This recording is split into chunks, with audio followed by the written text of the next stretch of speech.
My name is Bree Halloway and I am 29 years old. The last thing my mother-in-law said to me before I left for deployment was that I was using the army as an excuse to disappear from my own family. She said it standing in my kitchen doorway, arms crossed, while I zipped my duffel bag and tried not to let my hands shake. She said it the way she said everything, calm and certain, like she was reading a fact off a card rather than accusing me of abandoning my husband and my 2-year-old son. I did not argue with her that morning. I had learned 3 years into this marriage that arguing with Carol Halloway was like arguing with weather. You did not win. You waited it out. So I zipped the bag, kissed my son's forehead while he slept, and left before sunrise so I would not have to watch my husband decide whether to walk me to the car or stay inside with his mother. Deployment orders do not care about family opinions. Mine came down 11 months after I re-enlisted, a rotation to a forward logistics post that I was not allowed to describe in detail to anyone, including my own husband, Miles. I told him what I could. I told him it would be 7 months, maybe 8. I told him I would call when I could, and that some weeks there would be nothing, not because I did not want to talk to him, but because the work did not allow it. He nodded along in the way he always nodded along to things his mother had already decided did not matter. Carol had moved into our guest room the week my orders were confirmed, officially to help with childcare, unofficially to make sure everyone in that house understood exactly whose sacrifice counted and whose did not. The first month overseas, I called every chance I got. Half the calls dropped before Miles picked up. The ones that connected were short, clipped, background noise of our son crying or the television running too loud for me to hear anything Miles said. Carol answered twice, both times to tell me they were managing fine without me, her tone suggesting fine was doing a great deal of work in that sentence. By month 3, the calls slowed. Not because I stopped trying. I called from broken folding chairs at 2 in the morning local time, in weather that peeled the skin off my knuckles, waiting for a satellite signal that came and went like a held breath. Nobody on the other end was waiting the same way I was.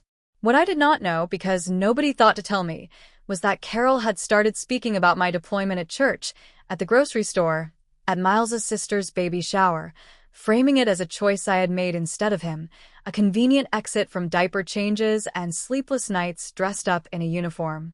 She told people I had always been the type to run when things got difficult. She told Miles's sister that some women were not built for motherhood and used the army the way other women used affairs, as a socially acceptable escape hatch. I did not know any of this while I was learning it secondhand, months later, through a cousin who felt guilty enough to finally say something. What Carol also did not know, because I never told her, was what the deployment actually was. I was not filing paperwork in an air-conditioned office. I was coordinating movement for units running resupply through corridors that made the news for the wrong reasons twice that winter. Twice. Our position took indirect fire close enough that I filed the after-action report myself, hands still shaking as I typed. Twice, I did not call home for 11 straight days, not because I did not want to, but because comms were locked down for operational security, and because I did not trust my own voice not to give something away that I was not permitted to give away. I wrote letters instead, on paper, folded into envelopes I was not sure would ever reach anyone, addressed to a 2-year-old who could not yet read them. I came home in April, 9 days before my son's 3rd birthday, into a house that felt like a stranger had rearranged the furniture. Carol had repainted the guest room she'd been sleeping in and called it hers without asking anyone. My son looked at me for a long, terrible second before he remembered my face, and something in my chest cracked in a way I have never fully described to anyone since. Miles hugged me at the door, but it was the hug of a man who has already decided how the next conversation is going to go and is bracing for it rather than the hug of a man who missed his wife. That night, after our son was asleep, Carol sat me down at the kitchen table, the same kitchen, like nothing had moved at all except me. She told me she thought it was time I understood what my absence had cost this family. She told me Miles had struggled more than he let on, that she had stepped in because someone had to, that maybe it was time I considered whether the army was really worth what it had taken for my son. She said all of this evenly, the way she said everything, and I sat there and let her finish because I had spent 7 months learning that the smartest thing you can do under fire is wait until the other side runs out of ammunition before you move. She was still talking when I set the folder down on the table. She did not know what it was yet. Neither did Miles, drawn in by the pitch his mother used when she believed she had already won. I did not open the folder right away. I let it sit there between the three of us, closed, ordinary-looking, a plain manila cover that gave nothing away.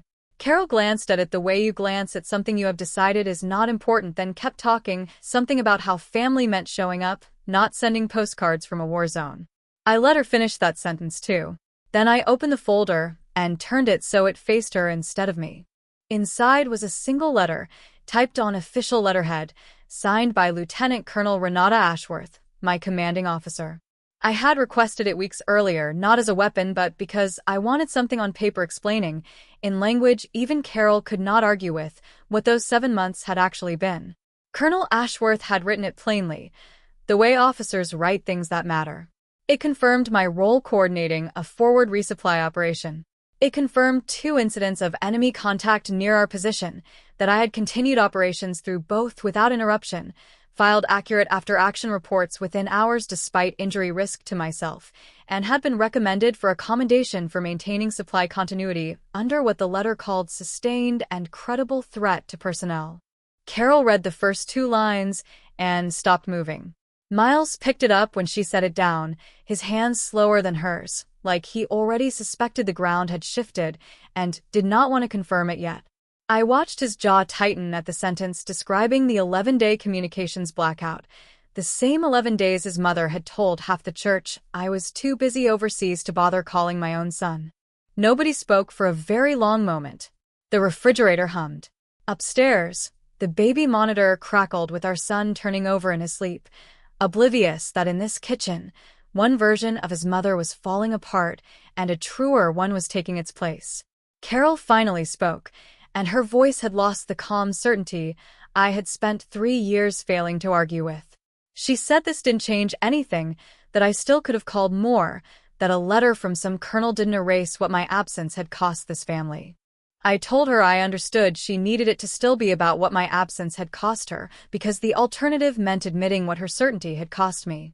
I told her I had spent 7 months coordinating supply movement into positions that made national news for the wrong reasons twice, and had come home to discover my own mother-in-law had spent that same 7 months telling our extended family and half our church congregation that I had run away from motherhood. I told her the letters I wrote from a cot with a headlamp clipped to my collar, because generator power was rationed for equipment that actually mattered, were still in a shoebox in my bag, unsent, because comms blackouts do not care about deadlines or birthdays or how badly a mother wants to reach her son.